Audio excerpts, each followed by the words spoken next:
Political science first year के students, आज जो टॉपिक हम पढ़ने जा रहे हैं वो है परंपरागत एवं आधुनिक दृष्टिकोण, यानी कि ट्रेडिशनल एंड कंटेम्प्रेरी पर्सपेक्टिव्स।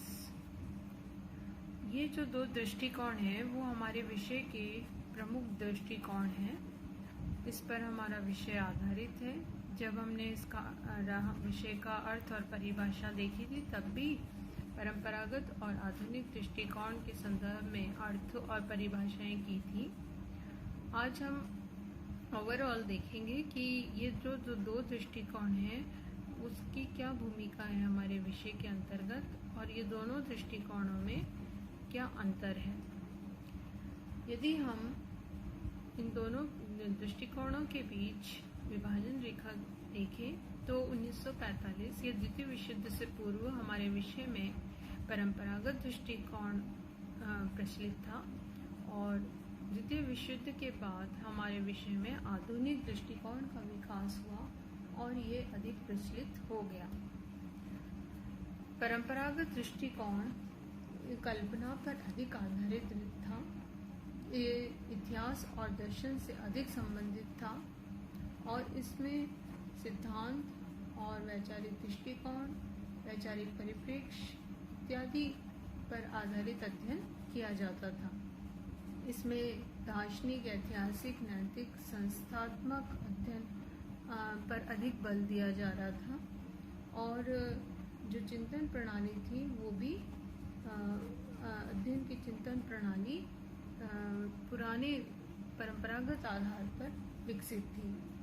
इसके अंतर्गत मानव जीवन और समाज के लक्ष्यों और मूल्यों पर जोर दिया जा रहा था और परंपरागत दृष्टिकोण के अंतर्गत जो ऐतिहासिक और विवरणात्मक विधियां हैं वो अधिक प्रभावशाली थी।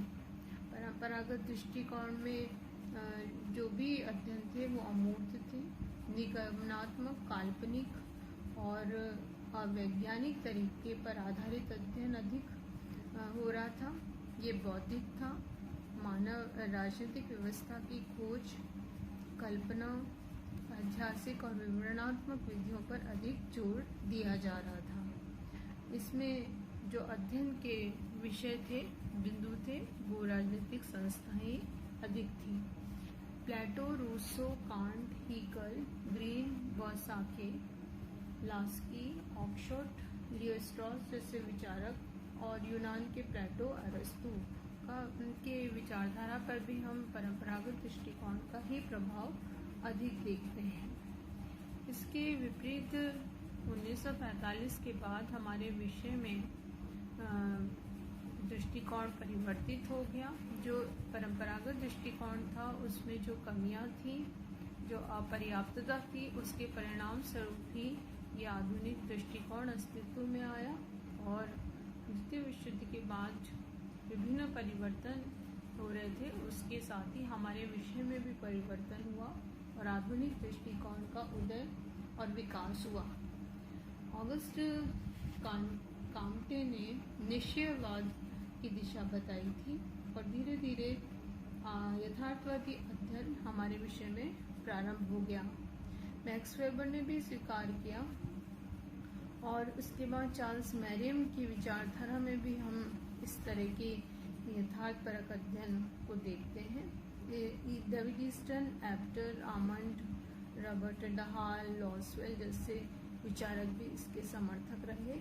तो द्वितीय विश्व युद्ध के बाद ये दृष्टिकोण हमारे विषय में अत्यधिक प्रभावशाली रूप में उभरकर सामने आया और ईस्टर्न ने जो व्यवहारवाद और उत्तर व्यवहारवाद दिया वो भी इसी से संबंधित रहा।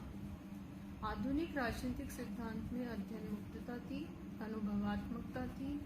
ये शोध और सिद्धांत में घनिष्ठ संबंध पर आधारित था, अंतर अनुशासनात्मकता पर आधारित था, मूल्य निरपेक्षता पर आधारित था और आधुनिक राजनीतिक सिद्धांत के विभिन्न निर्माताओं ने इसमें व्यवहारवादी अध्ययन को शुरू किया था।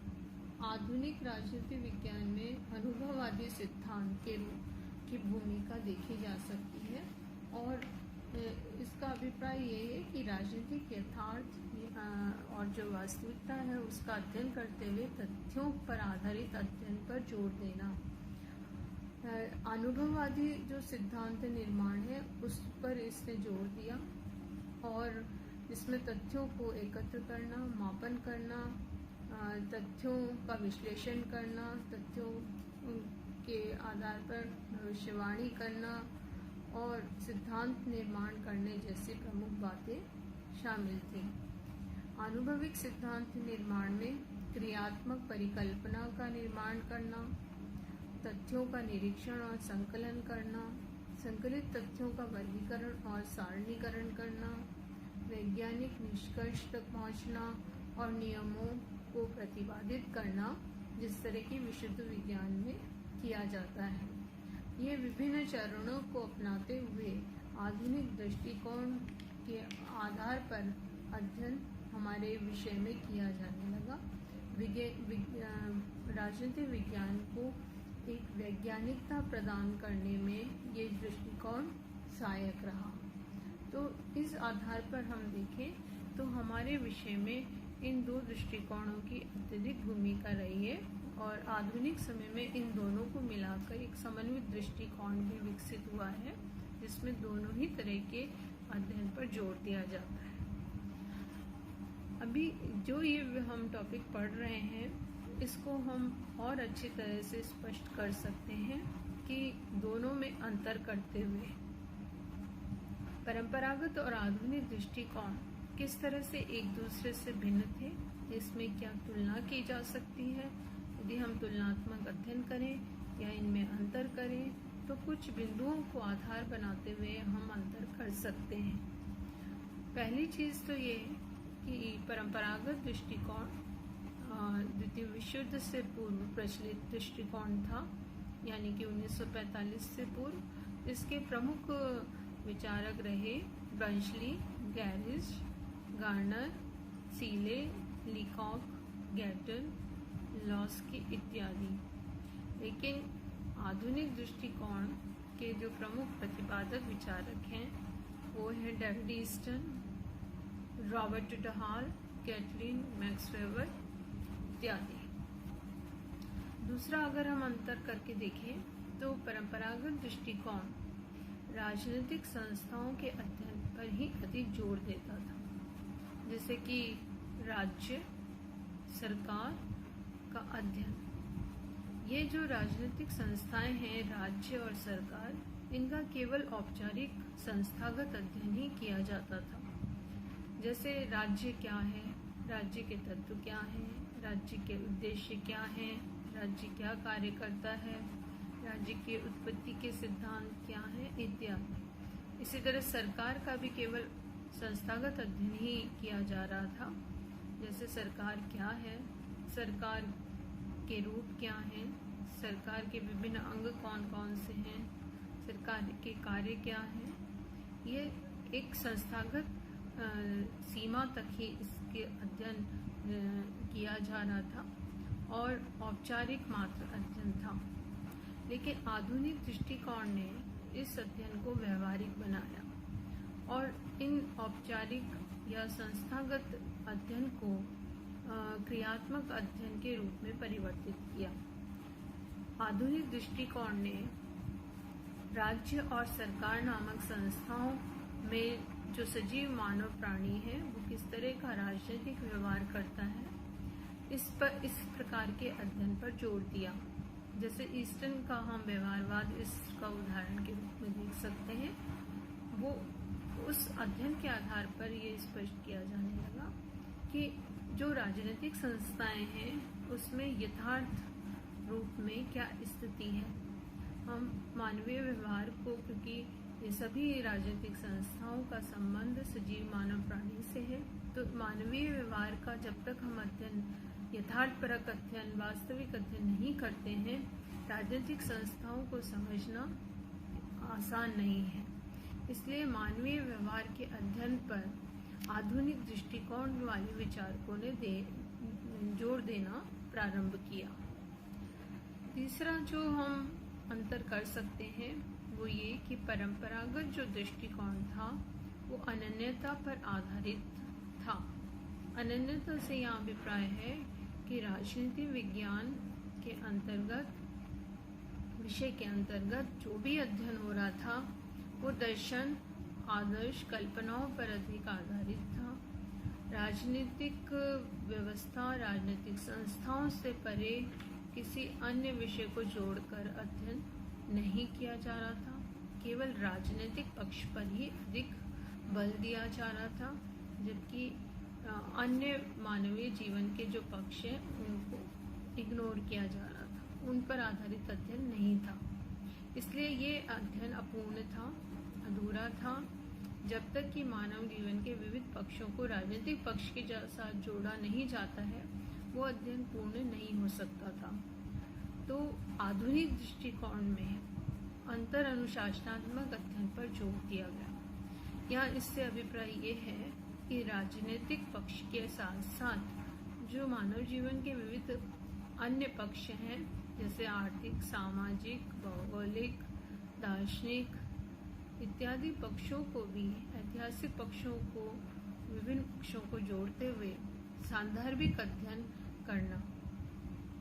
उदाहरण के लिए, जैसे अगर हम राजनीतिक विज्ञान में किसी भी टॉपिक को पढ़ रहे हैं तो जहाँ भी अर्थपूर्णता है, औचित्यपूर्णता है, हम मानव के राजनीतिक पक्ष के साथ साथ, मानव के राजनीतिक व्यवहार के साथ साथ उसके सामाजिक, आर्थिक, दार्शनिक, ऐतिहासिक, भौगोलिक पक्ष को भी जोड़ते हुए अध्ययन करें, ताकि उसके राजनीतिक व्यवहार को पूर्णतः स्पष्ट रूप से जाना जा सके और उसका सही रूप में विश्लेषण किया जा सके। अर्थात गैर राजनीतिक तत्वों को भी अध्ययन में शामिल करना।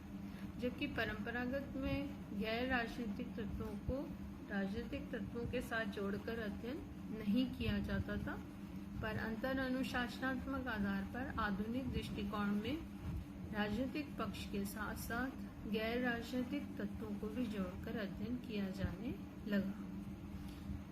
एक और जो हम अंतर कर सकते हैं वो ये कि ये जो परंपरागत दृष्टिकोण था वो मूल्य युक्त था, व्यक्तिनिष्ठ था। इसमें व्यक्ति के जो भी चिंतन था, विचारधारा थी, वो अधिक प्रभावशाली थी, मूल्यों पर, नैतिकता पर, दार्शनिकता पर आधारित थी, कल्पनात्मक अधिक थी और इसमें आदर्शों पर अधिक जोर दिया जा रहा था। लेकिन आधुनिक दृष्टिकोण ने विषय को व्यवहारिक, यथार्थपरक बनाया और वस्तुनिष्ठता और मूल्य रहित अध्ययन पर जोर दिया। इसमें इस बात पर जोर दिया कि अध्ययन करते वक्त अध्ययनकर्ता अपने मूल्यों को शामिल न करे, मूल्य रहित होकर अध्ययन करे और अध्ययन को वैज्ञानिकता प्रदान करने के लिए वस्तुनिष्ठ अध्ययन किया जाए। एक ऐसा अध्ययन हो जो कि विशुद्ध विज्ञान की भांति हो, जिसमें निष्पक्ष अध्ययन हो, जिसमें वास्तविकता का अध्ययन शामिल हो। एक और जो अंतर हम कर सकते हैं वो ये कि परंपरागत दृष्टिकोण आदर्शात्मक, कल्पनात्मक अधिक था, लेकिन आधुनिक दृष्टिकोण यथार्थ पर आधारित था। उदाहरण के लिए यूनान के प्लेटो, अरस्तु जैसे विचारकों को जब हम पढ़ते हैं तो प्लेटो ने एक सिद्धांत दिया, आदर्श राज्य। तो आदर्श राज्य की जो उनकी कल्पना थी वो कल्पनात्मक रूप में ही देखी जा सकती है, राजनीतिक दर्शन के तक ही सीमित है। वास्तविक धरातल पे ऐसा आदर्श राज्य आज तक नहीं स्थापित हुआ है। तो इस तरह का अध्ययन हमारे विषय में परंपरागत दृष्टिकोण के अंतर्गत ज़्यादा देखने को मिलता है। लेकिन जब आधुनिक दृष्टिकोण का विकास हुआ तो उन्होंने परंपरागत दृष्टिकोण की इस कमी को दूर किया और विषय को यथार्थपरक बनाया, वास्तविकता पर आधारित बनाया कि राज्य के आदर्श राज्य की जगह वास्तविक राज्य की स्थिति को स्पष्ट किया जाना चाहिए। जो राज्य और सरकार में वास्तविक रूप से जो क्रियाकलाप, प्रक्रियाएं हो रही हैं उनका हम विश्लेषण करें, उस पर आधारित अध्ययन करें, वो ज़्यादा सार्थक है। एक और जो दोनों दृष्टिकोणों में तुलना की जा सकती है वो ये कि परंपरागत दृष्टिकोण राजनीतिक संस्थाओं का औपचारिक अध्ययन ही करता था। केवल इसका वर्णन कर लिया जाता था कि राज्य क्या है, सरकार क्या है और उसके विभिन्न प्रकार क्या हैं, विभिन्न कार्य क्या हैं, कितने रूप हैं। इसमें केवल वर्णनात्मक अध्ययन पद्धति को ही अपनाते हुए अध्ययन होता था, लेकिन ये अध्ययन पूर्ण नहीं था, अपर्याप्त था। इसीलिए आधुनिक दृष्टिकोण का जन्म हुआ, विकास हुआ और इसने इस बात पर बल दिया कि केवल औपचारिक अध्ययन ही पर्याप्त नहीं है। विषय में जो भी राजनीतिक संस्थाएं हैं उसके प्रक्रियाओं का, उनकी वास्तविकताओं का अध्ययन होना चाहिए। अर्थात राज्य और सरकार में मानव, जो सजीव मानव प्राणी है, वो क्या क्रियाकलाप कर रहा है और क्या राजनीतिक व्यवहार कर रहा है, ये जानना आवश्यक है। और तभी हम राजनीति की वास्तविकताओं को जान सकते हैं, उसका अध्ययन कर सकते हैं। इसलिए परंपरागत दृष्टिकोण औपचारिक था, लेकिन आधुनिक दृष्टिकोण अनौपचारिक और व्यवहारिक कहा जा सकता है। एक और जो तुलनात्मक हम अध्ययन कर सकते हैं दोनों दृष्टिकोणों में, वो ये अध्ययन पद्धतियों के आधार पर। परंपरागत दृष्टिकोण के अंतर्गत जितनी भी अध्ययन पद्धतियां थी वो या तो वर्णनात्मक थी, ऐतिहासिक थी या दार्शनिक थी।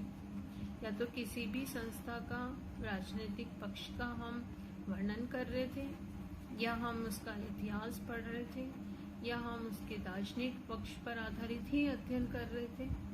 लेकिन आधुनिक दृष्टिकोण ने इस प्रकार के अध्ययन को पर्याप्त नहीं माना, अधूरा माना।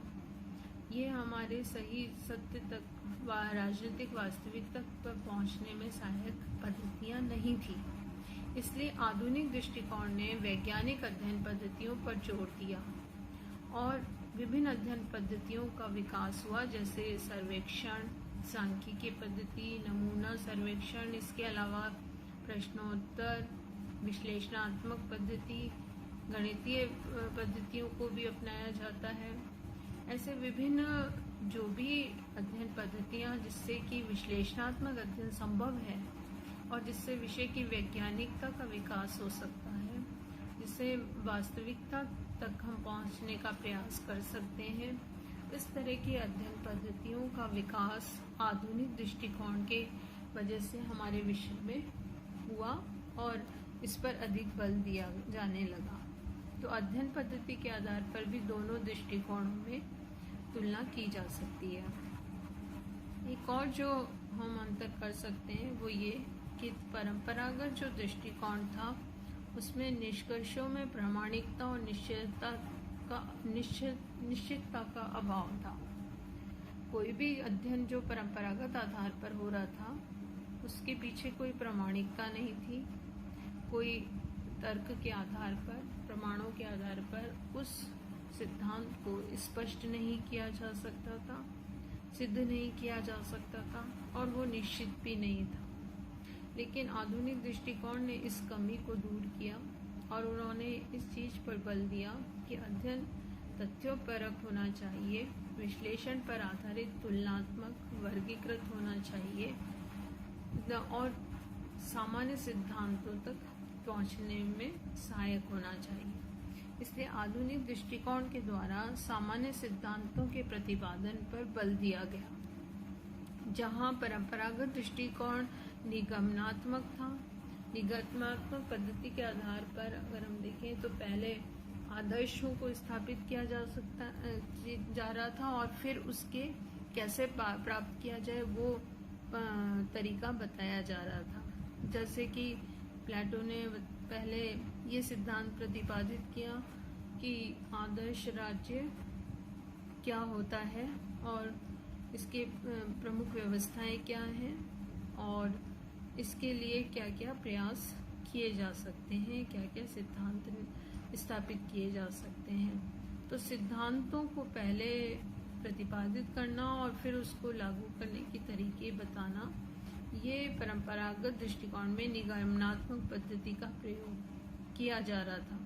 लेकिन आधुनिक दृष्टिकोण में पहले पूरा अध्ययन करना, अनुसंधान करना और फिर सामान्य सिद्धांत तक पहुंचना, इस पर अधिक बल दिया गया, जो कि वैज्ञानिकता के निकट है, जिसको हम आगमनात्मक पद्धति कह सकते हैं, जो वैज्ञानिक पद्धति कही जा सकती है कि पहले तथ्य एकत्र करना, उनका विश्लेषण करना, उनकी तुलना करना, वर्गीकरण करना, सिद्ध करना और फिर सामान्य निष्कर्ष तक पहुंचना, निश्चित सामान्य सिद्धांतों का प्रतिपादन करना।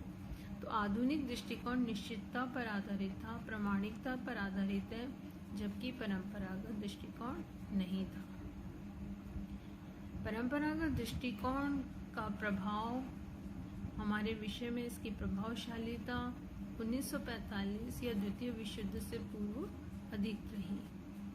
लेकिन आधुनिक दृष्टिकोण द्वितीय विश्व युद्ध समाप्त होने के बाद विकसित हुआ और हमारे विषय में अधिक प्रभावशाली देखा जा सकता है। तो ये कुछ बिंदुओं के आधार पर हम ये स्पष्ट कर सकते हैं कि राजनीति विज्ञान में ये दो प्रमुख दृष्टिकोण हैं जिस पर हमारा विषय आधारित रहा है। और पूर्व में परंपरागत दृष्टिकोण अधिक प्रचलित था, लेकिन 1945 के बाद विषय में आधुनिक दृष्टिकोण अधिक विकसित हुआ है और इसको अधिक बल दिया जाता है। आज के संदर्भ में दोनों ही दृष्टिकोणों को मिलाकर अध्ययन किया जा रहा है, जिसे समन्वित दृष्टिकोण कहा जा सकता है, क्योंकि विषय को समझने के लिए परंपरागत दृष्टिकोण भी आवश्यक है और आधुनिक दृष्टिकोण भी। राज्य और सरकार नामक संस्थाओं के औपचारिक अध्ययन, जैसे राज्य क्या है, राज्य के तत्व क्या हैं, राज्य के अंग क्या हैं, राज्य की उत्पत्ति कैसे हुई, या सरकार क्या है, सरकार के अंग क्या हैं, सरकार के विभिन्न रूप क्या हैं, ऐसी चीज़ों को पढ़ना भी आवश्यक है। औपचारिक अध्ययन भी जरूरी है। साथ साथ उस राज्य और सरकार नामक संस्थाओं में जो क्रियाकलाप मानव कर रहे हैं, क्योंकि मानव से संबंधित संस्थाएं हैं, तो उसके व्यवहारिक ज्ञान को, उसके प्रक्रियात्मक ज्ञान को, वहाँ हो रहे क्रियाकलाप को जानना भी उतना ही आवश्यक है। इसलिए आधुनिक दृष्टिकोण भी आवश्यक है। तो दोनों ही दृष्टिकोणों को मिलाकर आज के समय में हमारे विषय में अध्ययन हो रहा है। इसको हम एक तीसरे दृष्टिकोण के रूप में स्पष्ट कर सकते हैं, वो है समन्वित दृष्टिकोण। तो ये हमने जाना कि परंपरागत और आधुनिक दृष्टिकोण क्या है और इन दोनों दृष्टिकोणों में हम किस प्रकार अंतर कर सकते हैं।